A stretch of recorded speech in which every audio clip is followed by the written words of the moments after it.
Hi guys! Welcome to my channel, Virgis Vlog, OFW dito sa Singapore.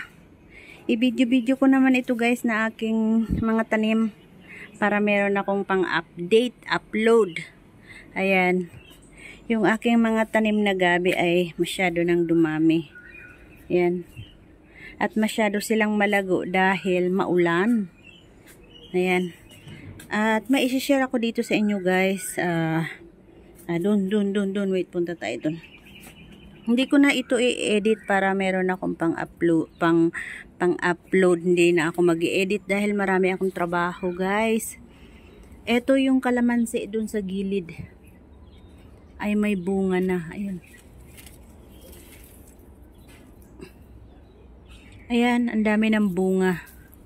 So, inano ko dyan, tinanggal ko yung mga damo kasi masyadong masukal. So dito sa part na ito ay dinamuhan ko na. Wait lang, bababa muna tayo.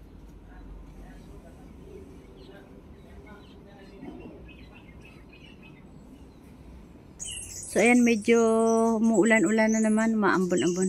So dito sa part na to ay dinamuhan ko na dahil naglagay ako ng abono. Ayan.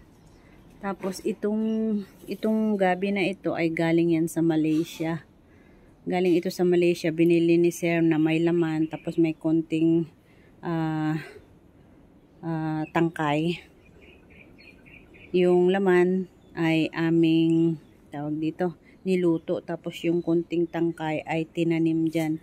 So ayan na siya ngayon. Ang laki. Giant yam. So, eto naman guys, ayan, malalago sila. Dito banda ay hindi ko pa nahahawan or nalilinis. Ayan, so malago na sila. Mamaya ay may pupunta ditong gardener. Yung gardener sa kabila ay tatawid dito para putulin yung mga yan. So, ipapakita ko sa inyo mamaya guys yung after maputol yung mga yan. Ito naman pala yung umaano sa pader ay ano bang tawag yan, yung ginanganga yan, buyo yun, yung buyo yan, kinakain din namin yan pag ginagawang salad. Meron kaming linalagay na ingredients, merong ingredients dyan na gagawin nyo tapos ibabalot nyo dyan sa dahon din kakainin nyo, Thai style. So ito naman yung curry leaves. Ito ay tea yata, sabi ni Sir. Ito naman ay turmeric. Yan yung turmeric namin. Ito naman ay kutsay. Yan yung kutsay ko. Ito naman ay turmeric din. Ito naman yung basil. At yan yung mga kamote. Ayan, malago at masaya sila dahil maulan. So doon naman banda, ayun, nawala na yung puno ng chiko kasi natumba. Inakyat ni Yuli tapos hindi na, marupok na pala kaya natumba yung puno kasama si Yuli natumba. Buti na lang walang nangyari sa kanya. So itong mga tubig na to guys, mamaya iaakyat ko yan sa taas dahil ilalagay ko doon sa hydroponic na ni Sir, tanim sa taas.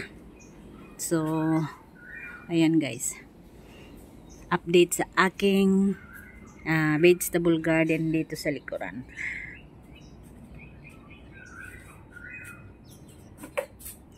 Tingnan nyo yan guys, so ang daming langgam.